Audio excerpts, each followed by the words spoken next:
가수를 여러분 아실 줄 믿습니다. 얼굴이 아주 어리고 애띄어서 많은 사람들에게 사랑받는 국민 여가수라고 불립니다. 근데 이 가수가 최근에 아주 혹독한 시련을 지금 겪고 있습니다. 최근에 발표한 곡 제재라는 곡 때문에, 이 제재라는 곡이 그 나의 라임 오렌지 나무에 나오는 그 주인공 그 아이의 이름인데, 5살짜리 소년 아이의 이름인데, 이 제재라는 아이를 가지고 약간 선정적으로 이제 곡을 만들었나 봅니다. 그래서 어떻게 그럴 수 있느냐, 표현의 자유인데 얼마든지 가능하다, 이렇게 찬반 여론이 있습니다. 저는 이런 찬반 여론을 보면서 이제 갓 23살밖에 안 되는 그 청년, 우리 교회로 말하면 이제 대학교 한 4학년 정도 되는 이 청년이 이런 많은 사람들의 이렇게 관심을 받으면서, 비판을 받으면서 이 시간을 지금 어떻게 보내고 있을까? 과연 잠은 잘 잘까? 여러분, 참 우리가 연예인들 하면은 굉장히 부러운데, 이런 연예인들 이런 일을 한번 겪으면 이제 대인 공포증이 찾아온답니다. 무대에 서야 되는데 사람들 보는 게 무섭고, 그리고 잠을 못 잔다는 거예요. 제가 이런 생각을 하고 있는데, 지난주에 이와 비슷한 맥락의 기사 하나가 떴습니다.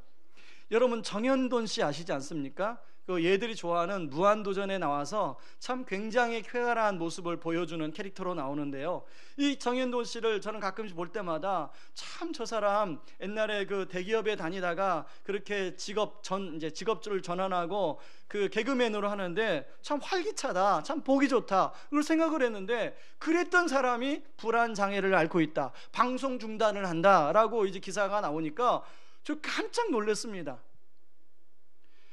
여러분, 그런데요, 이 정현돈 씨가 3년 전에 어느 모 방송 프로그램에 나와서 이렇게 이제 인터뷰를 했답니다.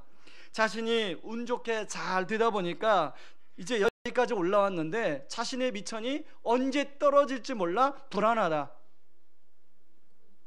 여러분, 이런 불안장애 증상이요, 극도의 공포감, 그리고 불면증, 호흡곤란이 오는 이 증상으로 나타나는데 생활을 할 수 없을 정도로 나타난답니다. 그런데요, 생각보다 이런 불안 장애를 앓고 있는 사람들이 꽤 많다는 거예요. 제가 최근에 어느 기사에 보니까요, 미국의 성인 중 18% 이상이 이런 불안 장애를 앓고 있다는 것입니다. 그리고 우리나라에서도 2008년에 39만 8천 명, 그리고 2013년에는 52만 2천 명. 실제로 이제 병원에 온 사람을 내 가지고 이제 통계를 낸 것이니까, 병원에 오지 않은 사람까지 하게 되면 훨씬 더 많은 사람이 불안 장애를 지금 앓고 있다는 거예요. 이제 서점가에 이 정도쯤 되면 2016년 트렌드를 분석하는 게 나오는데요, 어떤 자료에 보니까 26년 서점가를 휘어잡는 트렌드가 뭐냐면 불안이에요. 불안. 그것은 무슨 의미냐면 지금 많은 사람들이 불안해하고 있다는 거예요. 그래서 그 많은 사람이 이 불안 장애는 앓고 있지 않지만 이런 불안 가운데 지금 함께 더불어 살아가고 있다는 것입니다. 오늘은 추수감사주일입니다. 저는 한 주간 동안 이제 추수감사주일 예배를 준비하면서 이런 사람들의 상황들을 제가 묵상하기 시작했습니다. 그런 생각 가운데 어떤 성도님들은 정말 올 한 해 하나님이 베풀어 주신 은혜가 감사해서 감사한 마음으로 이 예배에 나오신 성도님들 계시겠는가 하면, 어떤 성도님들은 불안 가운데 여전히 어젯밤에 불면 가운데 시달리고 어떤 걱정 근심거리 때문에 지난주 한 주 내내를 시달리다가 이 예배 자리에 나오신 성도님도 있을 줄 믿습니다. 여러분, 혹시 옆에 있는 분이 그런 분이 아니신가? 하나님의 은혜가 임하길 바랍니다, 이렇게 인사하시기 바랍니다. 네. 저는요, 이 추수감사주일 예배를 준비하면서 그런 분들조차도 진짜 감사가 회복되어지는 추수감사주일이 되기를 바라는 마음으로 준비했습니다. 오늘 본문에 보면, 오늘 우리가 읽은 본문에 소요가 그침에라고 시작이 되는데요, 우리가 지난주에 살펴본 것처럼 바울이 에베소에서 2년 3개월 동안의 복음을 전합니다. 그런데 이제 이 복음 때문에 아데미 여신상을 만들어 파는 사람들에게 어려움이 왔어요. 사람들이 예수를 믿으니까 더 이상 아데미 여신을 안 삽니다. 그러니까 아데미 여신상을 만들어 파는 이 사업주 그리고 직공들, 소매상들이 타격이 임하기 시작했어요. 그래서 그들이 함께 힘을 모아 데모를 합니다. 에베소 시민들을 충동시켜서 데모를 하고 이제 그것 때문에 바울이 위협에 처하는 그런 내용을 우리가 지난주에 살펴봤어요. 다행히 하나님의 은혜로 서기장이 나타나서 이제 그것을 다 제압하고 모든 상황이 종료가 됩니다. 그래서 지금 오늘 이 1절은 소요가 그침에 그런 데모가 이제 와 했다가 뭐 잠잠해졌다는 그런 얘기입니다.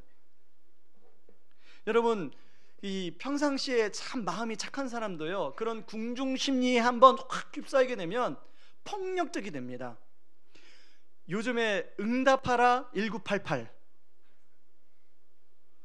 여러분 안 보시죠? 예.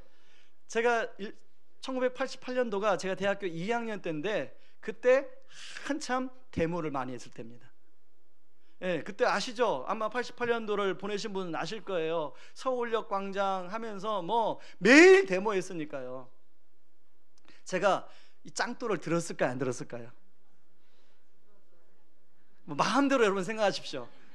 그런데요, 제가 이미 힌트를 드렸죠. 이 궁중심리에 휩쓸리면 저같이 착하고 아무것도 모르는 사람도 그냥 짱돌을 들고 던지고, 바울이요 그런 상황인데, 위협 가운데 바울이 지금 목숨이 위협받는 상황이 있었어요. 그런데요, 이 일로 인해서 바울이 에베소를 떠나게 되더라는 거예요. 우리가 성경을 볼 때는 그냥 바울이 에베소를 떠났더라 이지만 바울의 입장에서 한번 생각해 보자는 거죠. 여러분, 2년 3개월 동안에 이제 안정적으로 복음을 잘 전했어요. 그런데 갑작스럽게 이 소요 때문에 에베소를 떠날 수밖에 없는 상황. 여러분, 이걸 조금 더 제가 다시금 말씀을 드릴게요. 자, 2년 3개월 동안에 여러분 가운데 한 분이 사업장을 열어서 장사를 잘 했어요.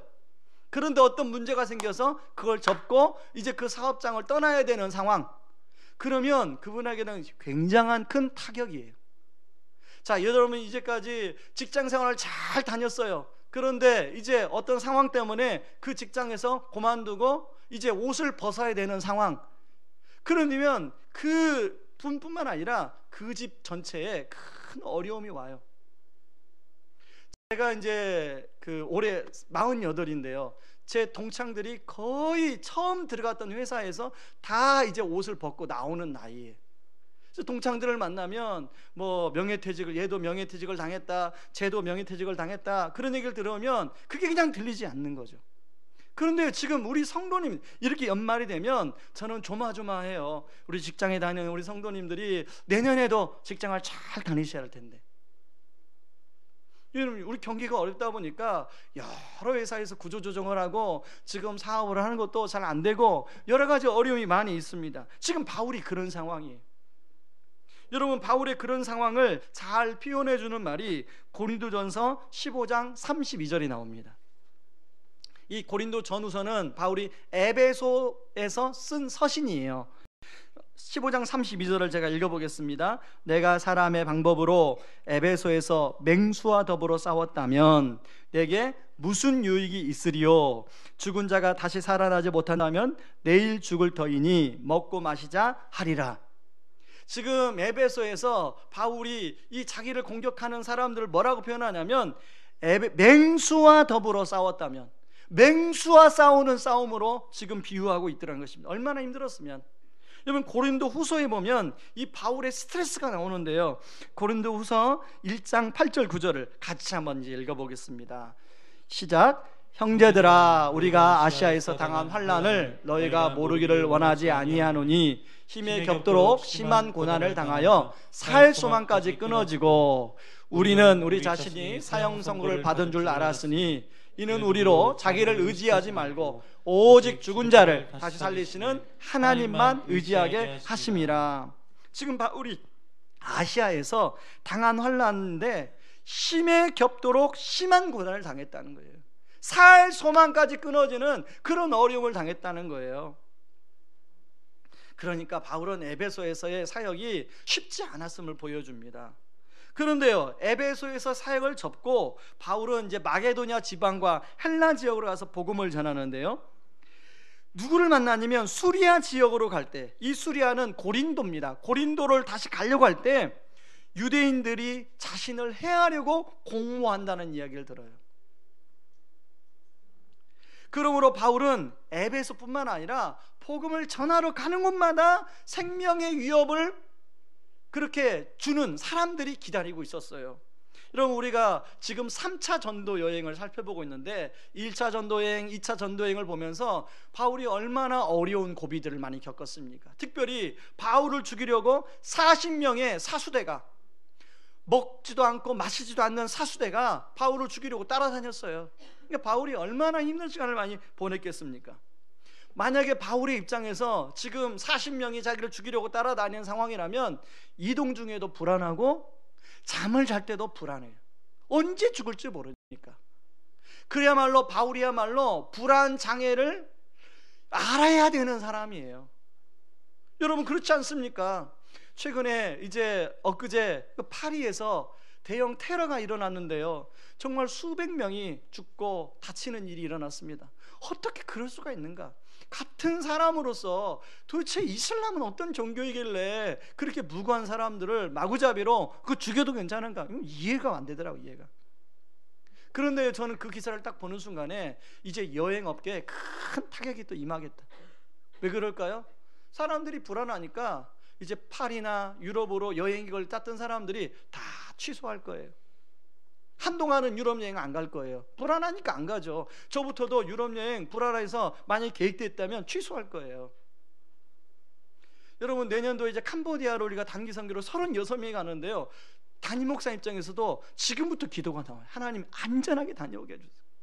요즘은 뭐 전 세계가 테러니까 안전하게 다녀오게 해주세요. 여러분, 우리가 작년에 올해 봄에 그 메르스 여파가 미쳐서 누가 기침을 콜록콜록만 하면 불안해서 우리가 다 경험해 보셨잖아요. 마스크 쓰고 다니고, 마스크 쓰고 심지어는 예배도 드리고.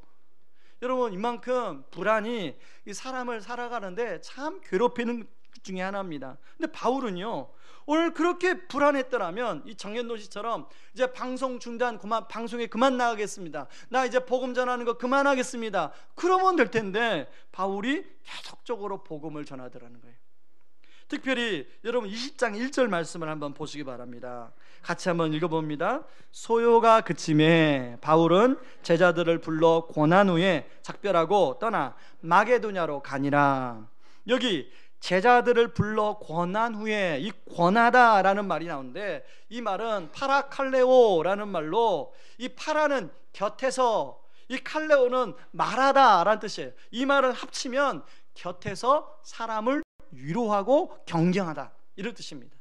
여러분, 파라칼레토스 이런 말 혹시 들어보셨어요? 이게 명사형인데요, 이 말은, 파라칼레토스는 기억을 들어봤는데 분명히 기억을 못 하실 거예요. 저도 예전에 했거든요. 여러분, 보혜사, 이 보혜사를 말하는 뜻이 파라칼레토스예요.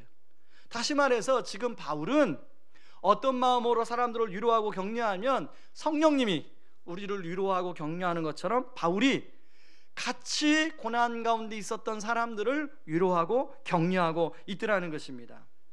그리고 그 다음에 마게도냐로 가면서요, 마게도냐에 가서도 위로하고 격려하는데 이 마게도냐는 어떤 지역이냐면 바로 빌립보와 데살로니가와 그리고 베레아가 있던 지역이에요. 여러분, 특별히 데살로니가에서는 바울이 어땠습니까? 복음을 전하자마자 쫓겨났어요. 야반도주했어요. 그런데 나중에 디도를 통해서 들려져 온 소식을 들어보니 데살로니가 사람들이 복음에 깊이 뿌리 내려서 신앙생활을 잘한다. 바울은 다시 가고 싶었던 거예요. 다시 가서 그 데살로니가 사람들을 격려하고 위로하고 있더라는 거예요. 뿐만 아닙니다. 고린도 후서와 로마서를 이제 쓰게 되는데요, 바울은 가까이 있는 사람만 찾아가서 위로하고 격려한 게 아니라 멀리 로마에 있는 사람들, 그리고 멀리 고린도 지역에 있는 사람들까지도 직접 가지 못하니까 바울이 편지를 써서 위로하고 격려하고 있더라는 거예요. 그러면 바울은 과연 어떤, 그 바울이 그렇게 위로하고 격려하는 힘의 원천이 무엇일까? 분명히 우리가 생각할 때는 상식적으로는 바울은 불안장애를 알아야 되는데, 바울은 걱정과 근심과 염려를 가운데 살아가야 되는데, 잠을 못 자는 불면증을 알아야 되는데 바울이 오히려 그런 것은 하나도 보이지 아니하고 어떻게 이렇게 정말로 열심히 복음을 전하며 살아갈 수 있을까? 저는 이 원천을 안다면, 이 이유를 안다면 우리도 그럴 수 있다고 저는 생각합니다. 저는 사실은 바울뿐만 아니라 서론에서 이해한 것처럼 오늘날 우리가 지금 불안의 시대를 살아가고 있는데, 바로 이 이유를 안다면 모든 두려움과 불안은 사라지고 우리 안에 하나님 주시는 은혜와 평강이 자리 잡을 줄 믿습니다. 이 추수감사주일에 그 은혜가 회복되기를 주의 이름으로 축원합니다. 자, 바울에게는요 두 가지 큰 감사 제목이 있었는데, 첫 번째는 함께하는 사람들이 감사 제목이었어요. 여러분 3절에 보면 유대인들이 공모를 해서 바울을 죽이려고 하는 내용이 나와요. 그리고 4절부터 5절까지는 바울과 동행하는 사람 7명의 사람들이 나오고 있습니다. 4절 5절을 같이 보겠습니다. 아시아까지 함께 가는 자는 베레아 사람 브로의 아들 소바다와 데살로니가 사람 아리스타고와 세군도와 더베 사람 가이오와 및 디모데와 아시아 사람 두기고와 드루미무라. 그들은 먼저 가서 드로아에서 우리를 기다리더라.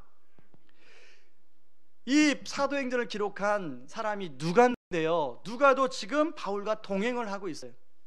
그런데 이 누가는 3절과 4절을 대조하면서 지금 기록하고 있습니다.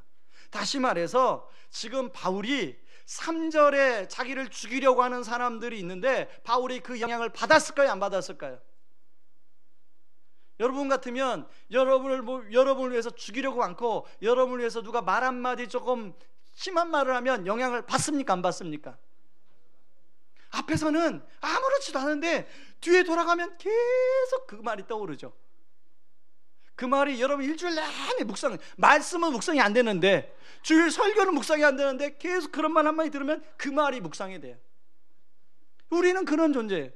여러분 바울도 영향을 받았을 텐데, 이거 지금 대조하고 있는 이유가 뭐냐면 바울이 거기에 에너지를 뺏기지 아니하고 어디에 지금 에너지를 쏟고 있어요?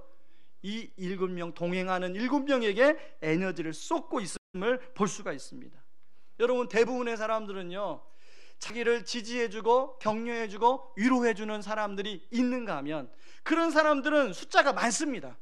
그런데요 나에게 좀 심한 말을 하고 나를 좀 싫어하는 사람들이 또 있어요. 여러분 직장에서도 있고요, 여러분 사업장에서도 있고요, 여러분 심지어는 여러분 동서지간에도 있어요. 모든 공동체마다 다 있습니다. 호불호가 있어요. 근데 공통적인 건 뭐냐면 나를 지지해주고 좋아하는 사람이 훨씬 숫자적으로 많습니다. 그리고 나를 싫어하는 사람은 몇 명 안 돼요. 맞지요? 아니 목사님 안 그런데 저는 싫어하는 사람이 더 많은데요. 뭐 그렇게 생각하시는 분이 계실지 모르겠지만, 그런데요 대부분의 사람 통계적으로 그렇대요.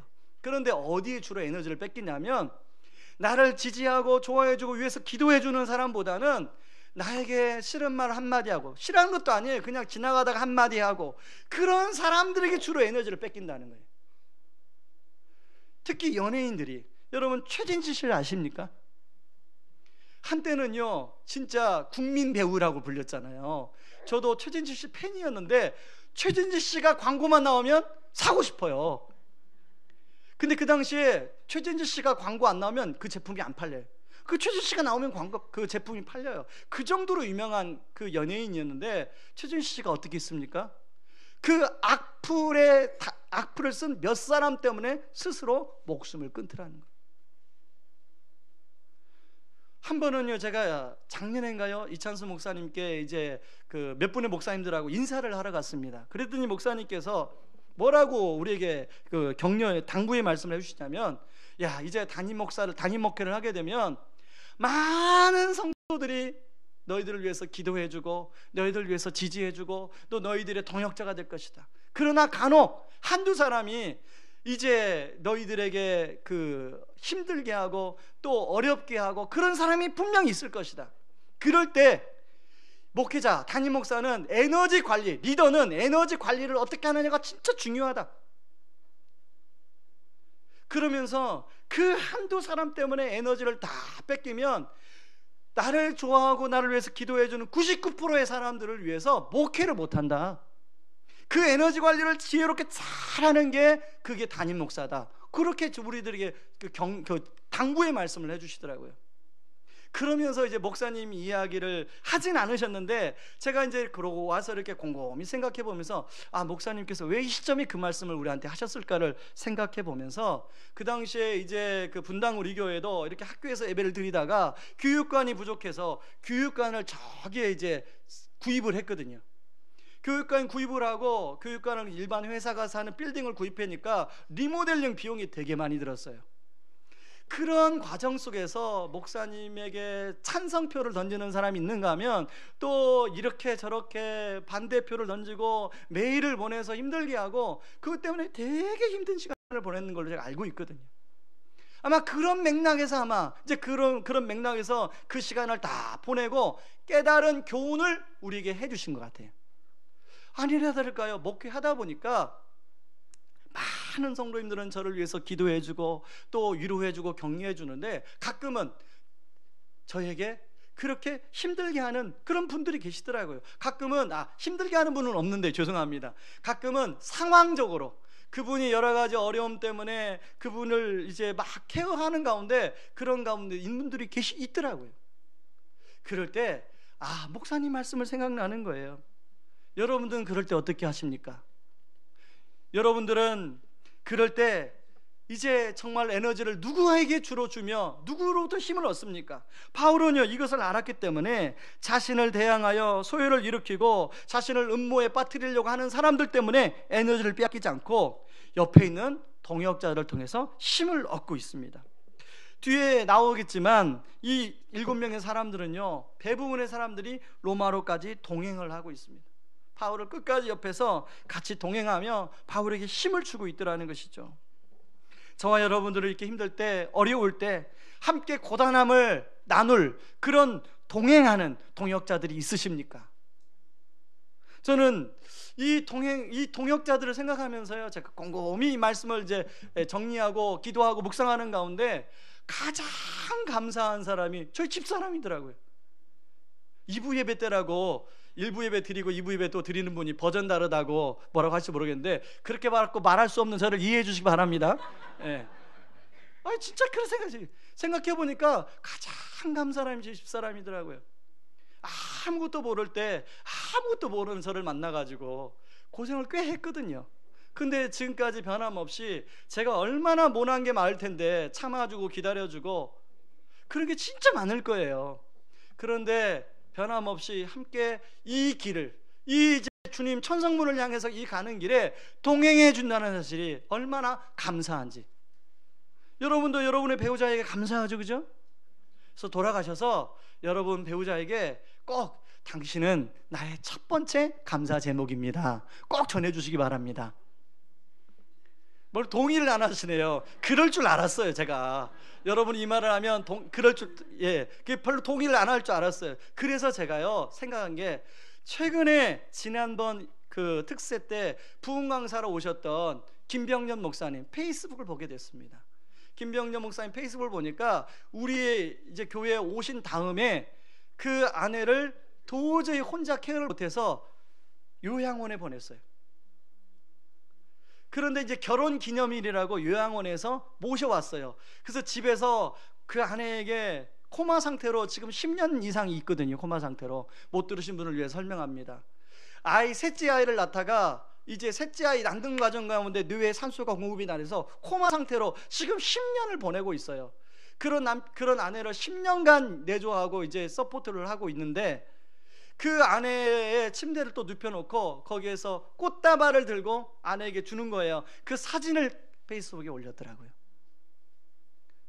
여러분 그 사진 한 장을 보면서 여러분 비록 내 배우자가 내가 원하는 대로 또 이 배우자가 내가 원하는 만큼의 어떤 만족을 못 시켜주지만 이 배우자가 나의 감사 제목인 줄 믿습니다. 그런가 하면 여러분의 주변에 이렇게 감사 제목으로 생각하는 사람들이 많을 거예요. 어떤 분은 마음이 잘 통하는 친구분이 여러분의 감사 제목일 거예요. 저는 바라기는 우리 다락방 안에서 서로 여러분 당신이 집사님이 또 자매님이 형제님이 나의 감사 제목입니다 라고 그런 말할 수 있는 공동체가 되기를 바랍니다. 어떤 다락방은 그런 은혜 가운데 깊이 들어가는 다락방도 있고, 아직까지 또 깊이 들어가려고 하는 다락방이 있는데, 그런 감사 제목으로 서로 고백할 수 있는 은혜가 있기를 바랍니다. 그런가 하면요, 두 번째 바울의 큰 감사 제목은 은혜의 복음입니다. 바울은 낙심하지 않고 이런 좋은 사람들과 함께 이제 복음의 길을 달려가고 있는데요, 진짜 원천은 따로 있습니다. 그걸 고린도후서 4장 7절 10절에서 고백하고 있는데, 7절 10절을 같이 한번 읽어봅니다. 우리가 이 보배를 질그릇에 가졌으니 이는 심히 큰 능력은 하나님께 있고 우리에게 있지 아니함을 알게 하려 함이라. 우리가 사방으로 우겨쌈을 당하여도 쌓이지 아니하며 답답한 일을 당하여도 낙심하지 아니하며 박해를 받아도 버림받지 아니하며 거꾸로 뜨림을 당하여도 망하지 아니하고, 우리가 항상 예수의 죽음을 몸에 짊어짐은 예수의 생명이 또한 우리 몸에 나타나게 하려 함이라. 고린도후서는 바울이 에베소에서 쓴 편지라고 말씀을 드렸습니다. 바울은 사방으로 우겨쌈을 당하여도 쌓이지 않는다고 고백하고 있어요. 답답한 일을 당해도 낙심하지 않는다고 얘기하고 있어요. 박해를 받아도 버림받지 않는다고 이야기하고 있고요, 거꾸로 뜨림을 당해도 망하지 아니한다고 얘기하고 있는데, 그 이유가 뭐라고 얘기하고 있습니까? 바로 보배이신 예수 그리스도 때문이라고 이야기하고 있습니다. 여러분, 원래 보배는 어디다 담겨져야 되나요? 원래 보배는 보배로운 그릇에 담겨져야 격이 맞는 거예요.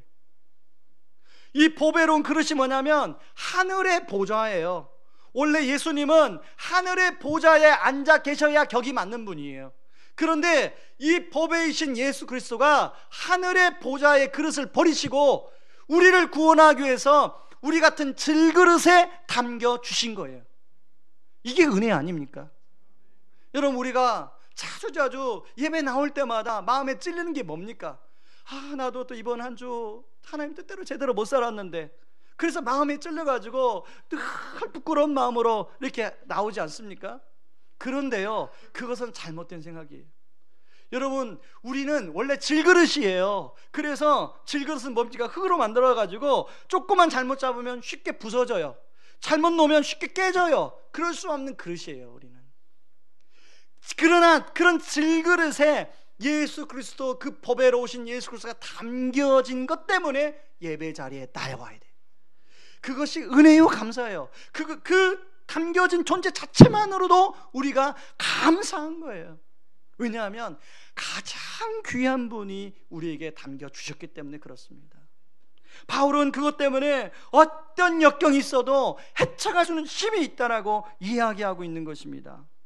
바울은요, 그것이 너무 감사해서 가는 곳마다 복음을 전했어요. 그러다가 이제 드로아에서 복음을 전하는데요, 바울이 그 다음날 또 떠나야 하기 때문에 안타까운 심정으로 밤새도록 복음을 전했어요. 그런데 창문에 걸터 그 복음의 말씀을 듣던 유두고라는 청년이 떨어져 죽습니다. 여러분, 바울의 입장에서 이제 내일을 다른 곳으로 가야 돼요. 그 복음을 열심히 전하고 있는데, 바울의 입장에서는 그거 굉장히 대형 사고입니다. 큰 사고예요. 지금 장례를 치러야 되는 상황이에요. 근데 하나님이 바울이 간절히 기도했더니 그 유도구가 살아나요. 저는 바울이 전한 메시지가 무엇이라고 생각을 해봤습니다. 바울이 전한 메시지는 우리 죄를 십자가에서 죽으시고, 우리 주님이 우리를 3일 만에 부활하시고 우리도 부활시켜 주실 거라는 그 메시지가 아니었을까요? 그런데 바울이 그 복음을 전하자 유두고의 사건을 통해서 부활하신 하나님이 메시지만이 아니라 실제로 사람이 부활할 수 있다는, 죽음의 권세, 사망의 권세를 이길 수 있다는 것을 보여주는 살아있는 메시지가 되고 있더라는 것입니다. 여러분, 우리가 예수 그리스도 은혜의 복음을 꽉 붙들 때 때로는 우리가 신앙생활 하면서도 이런 유도고가 떨어져 죽는 사건과 같은 예기치 않은 일이 우리 인생에 일어날 수 있습니다. 때로는 내가 원하는 사업장이 때려지지 않아서 예기치 않게 그 사업장의 어려움에 빠질 수가 있고요, 때로는 자녀들에게 어떤 어려움이 생길 수 있고요, 특별히 이번에 수능을 본 우리 자녀들, 자기가 원하는 점수, 원하는 대학 생각을 했는데 이번에 수능시험이 좀 어려웠잖아요. 뜻하지 않게 어려우면서 자기 인생의 계획이 흐트러지는 거예요. 그건 그 사람한테는 유도구가 떨어진 사건이나 마찬가지. 그런데요, 그럴지라도 예수 그리스도를, 은혜의 복음이신 예수 그리스도를 우리가 꽉 붙들고 살아갈 때 우리 하나님은 그 죽을 것 같은 사망의 권세가 꽉 압도하고 있는 그 상황의 그 현장에서 우리 하나님이 부활의 능력으로 다시 회복시켜 줄 줄 믿습니다.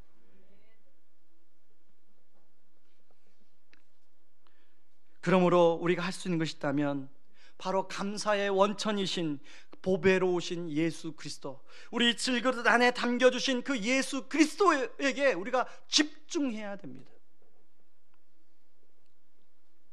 그리고 그 우리를 질그릇에, 우리 같은 질그릇에 담겨주셔서 우리를 자녀 삼아주신 그 자체가 가장 감사 중에 큰 감사예요. 여러분, 가장 큰 감사 제목을 모르고 그냥 다른 것 가지고 우리가 감사한다면 그 굉장히 우리가 실수 아니겠습니까? 여러분, 우리는 자주요, 하나님이 이렇게 추수감사주를 되면 하나님이 나에게 뭘 베풀어 주셨나, 그것 때문에 감사할 때가 많아요. 물론 그 감사도 귀한 감사예요. 그런데 그 감사만 하다 보면 어떤 오류가 생기냐면, 왜 저 사람한테는 줬는데 왜 나는 안 줘? 이런 마음이 드는 거예요. 그런 비교하는 마음이 드는 거예요. 그런 감사는 한계가 있어요. 그러나 감사의 원천이신 예수 그리스도, 나 같은 질그릇에 담겨주신 예수 그리스도, 그분에게 우리가 감사하면, 그것으로 감사하면 그것만으로도 우리가 만족하고 하나님께 감사 찬양을 올릴 수 있는 줄 믿습니다. 제가요, 이 말씀을 준비하고 일부 예배 마치고 준비하는데 한 사람이, 일부 예배 말씀 전하는데 한 사람이 생각이 나는 거예요. 여러분, 송명희 시인 아시지 않습니까? 제가 사진을 준비했어요. 송명희 씨는 17살 때 뇌성마비를 앓았습니다. 그래서 지금 이제 50대 중반의 삶을 살아가고 있는데요, 이 송명희 시인이 학교를 제대로 못 다녔어요. 독학으로 글을 배웠습니다. 그리고 송명희 시인이 가정도 어려워서 정말 어렵게 살았어요. 그런데 17살 때 자기가 예수님을 만나기 전까지는 세상을 원망했어요. 왜 나는 이렇게 태어나가지고, 나는 이것도 없고 저것도 없고, 남들은 이것도 있고 이것도 있는데 왜 나는 없나? 그런데요, 송명희 시인이 예수님을 만나고 어떤 노래를 지은지 아십니까? 나라는 시를 졌는데요, 나 가진 재물 없으나, 남이 가진 지식 없으나, 나 남에게 있는 건강 있지 않으나, 여기까지는 예수 믿기 전에 자기의 렌즈로 바라본 거예요. 그러나 송명희 시인이 예수님 만나고 그 다음에 가사가요, 나 남이 없는 것 있으니, 나 남이 못 본 것을 보았고, 나 남이 듣지 못한 음성 들었고, 나 남이 받지 못한 사랑 받았고, 나 남이 모르는 것 깨달았네. 공평하신 하나님이 나 남이 가진 건 나 없지만 공평하신 하나님이 나 남이 없는 것 갖게 하셨네. 이게 송명희 시인이 예수님을 만났더니 이제 인간적인 렌즈로 볼 때는 이것도 없고 저것도 없고, 남은 이것을 가졌고 누구는 이것을 가졌는데 없는 것만 보였는데, 예수님의 렌즈로 바라보니까 이제까지 자기가 깨닫지 못했던 것, 이제까지 자기가 볼 수 없던 것으로 인해서 감사의 찬양을 하나님께 올려드리고 있다는 것입니다. 저와 여러분의 삶은 어떻습니까? 추수감사주의를 맞이하는 저와 여러분의 삶은 어떻습니까? 여러분, 여전히 예수님 믿기 전에, 우리는 분명히 예수를 믿고 있어요. 근데 예수님 믿기 전에 송명희 시인이 바라봤던, 저 사람은 이것도 있는데 왜 나는 이거 안 주셨어요? 저 사람은 이게 있는데 왜 나는 이게 없어요? 그런 마음으로 여러분 추수감사주의를 보낸다면 그것은 온전한 감사가 아닐 거예요. 우리가 질그릇에 담겨주신 예수 그리스도의 보배로 인하여 우리가 하나님 앞에 감사하며 나갈 수 있기를 바랍니다. 그래서 송명희 시인처럼 내가 깨닫지 못했던 것 깨닫는 은혜가 있기를 주의 이름으로 축원합니다. 우리 이 시간에 하나님께 찬양하며 나가길 원합니다. 날 구원하신 주 감사, 모든 것 주심 감사, 지난 추억이 내내 감사, 주 내 곁에 계시네. 우리 찬양으로 나아가며 같이 기도하기를 원합니다. 날 구원하신 주 감사, 모든 것 주신 감사, 지난 추억이 내 감사, 주의 곁에 계시네.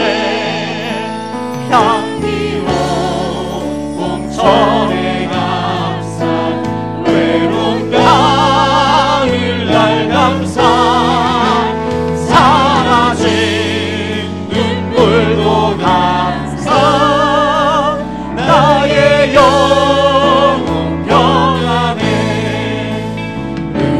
응답하신 기도 감사, 거절하신 것 감사, 헤쳐나온 풍랑 감사, 모든 것 채우시네. 아픔과 기쁨도 감사, 절망 중 위로 감사, 청량 못할 은혜 감사, 크신 사랑 감사해. 길가에 장미꽃 감사, 장미꽃 다시 감사, 따스한 가정 희망 주신 것 감사, 기쁨과 슬픔도 감사, 하늘 평안을 감사, 내일의 희망을 감사, 영원토록 감사해. 여러분, 방금 우리가 1절부터 3절을 찬양을 불렀는데요, 여러분 그냥 부르지 마시고 이 가사 하나하나를 음미하면서 부르셨으면 좋겠어요. 여러분, 우리가 말씀을 기억하면서 이 가사 하나하나 그냥 가사가 아니지 않습니까? 이 가사를 음미하면서 다시 한번 날 구원하신 주 감사 찬양하겠습니다. 날 구원하신 주 감사, 모든 것 주신 감사, 지난 추억이 내 감사, 주의 곁에 계시네. 향기로운 봄철의 감사, 외로운 가을날 감사, 사라진 눈물도 감사, 나의 영혼 평안에 응답하신 기도 감사, 거절하신 것 감사, 헤쳐나온 풍랑 감사, 모든 것 채우시네. 아픔과 기쁨도 감사, 절망 중 위로 감사, 청량 못할 은혜 감사, 크신 사랑 감사해. 길가에 장미꽃 감사, 장미꽃 가시 감사, 따스한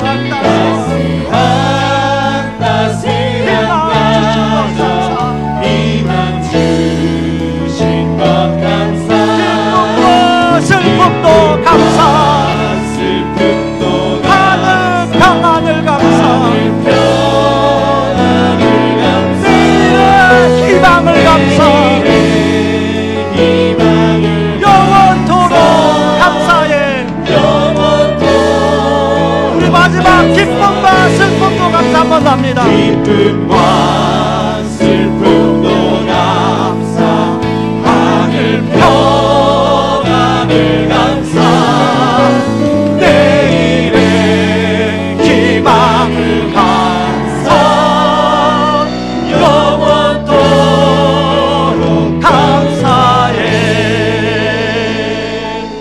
시간에 한번 기도하길 원합니다. 우리 시간에 기도할 때 여러분 추수감사 주일인데 혹시 불안과 걱정과 염려 속에 살아간 한 주는 아니었습니까? 이 시간에 여러분 그 불안케 하는 일 거기에 에너지를 빼앗기지 아니하고 하나님 좋은 동역자들이 옆에 있으면서 감사하며 나가길 원합니다. 감사의 원천이신 예수님을 붙들고 진정한 감사로 나갈 수 있는 믿음을 우리에게 허락하여 주옵소서. 우리 같이 기도하며 나가겠습니다. 기도합니다. 고마우신 하나님 아버지, 고맙고 감사합니다. 감사합니다. 여전히 감사합니다.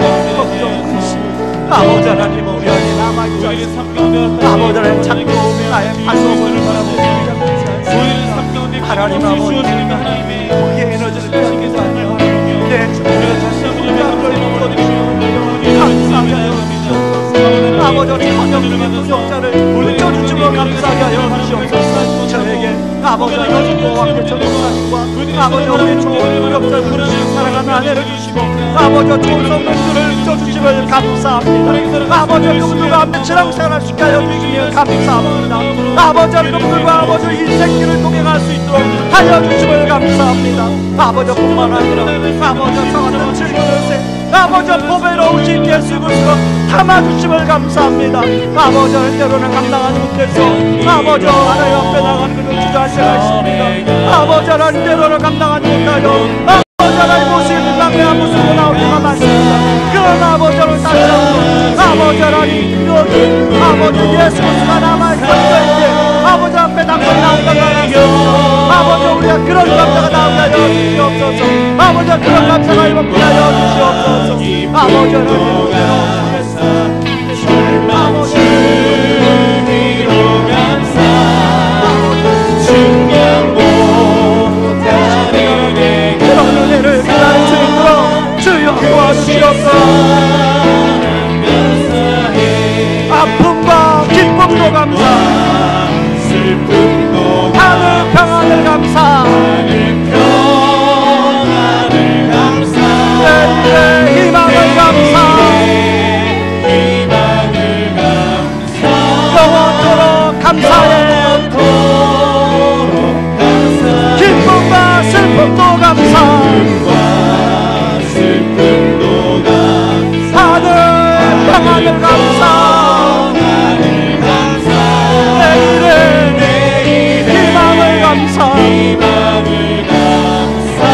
영원토록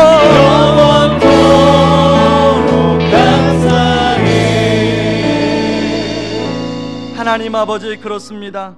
하나님 추수감사 주일이지만 하나님 정말로 감사한 마음이 가득 찬 분도 계시겠지만 하나님 여전히 이런저런 일로 불안과 걱정 속에 한 주간을 보내신 성도님들도 있을 줄 압니다.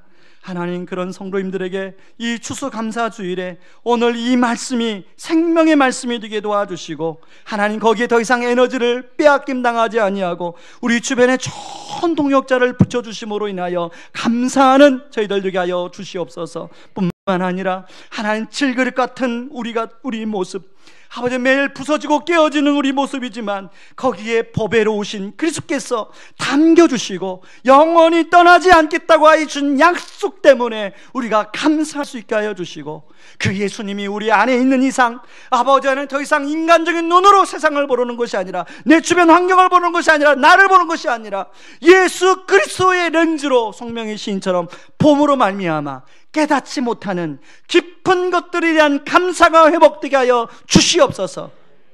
지금은 우리를 죄에서 구원하시기 위해 자신을 친히 십자가에 내어주신 그 크신 우리 주 그리스도의 은혜와 아들 내어주면서까지 우리를 사랑하신 하나님의 담없는 사랑하심과 지금도 우리를 위하여 친히 기도해 주시고 동행하여 주시는 성령님의 은혜가 비록 우리의 삶이 불안할지라도 인생길을 함께 걸어가는 사람들과 우리의 영원한 구주 되시는 예수 그리스도를 감사 제목으로 삼고 살아감으로 장미꽃도 감사하고 장미꽃까지도 감사하며 응답하심도 감사하고 거절하신 것까지도 감사로 고백하며 나아가는 모든 성도님들의 삶 위에 이제로부터 영원까지 항상 함께하기를 주의 이름으로 축원하옵나이다. 아멘.